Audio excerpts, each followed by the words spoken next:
தினம் ஒரு அற்புதம். கானா திருமணத்தில் இயேசுவின் முதல் அற்புதம். நாசரேத்து பகுதியிலுள்ள கானா என்ற ஊரில் ஒரு திருமணம் நடைபெற்றது.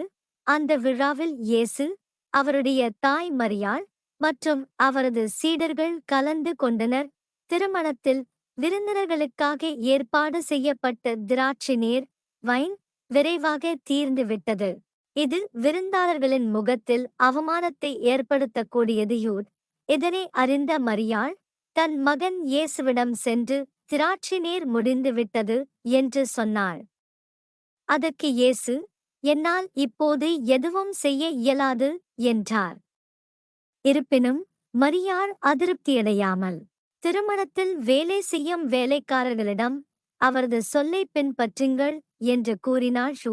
இயேசு அங்கு இருந்த வேலைக்காரர்களை நோக்கி 6 பெரிய கல் பானைகளை நீரால் நிரப்புமாறு உத்தரவிட்டார். அவர்கள் பானைகளை நீரால் நிரப்பியவுடன் இயேசு, அதை விருந்தினர்களுக்கு கொடுத்து பரிமாறுங்கள் என்றார். அந்த நீர் அற்புதமாக திராட்சை நீராக, வைனாக மாறியது.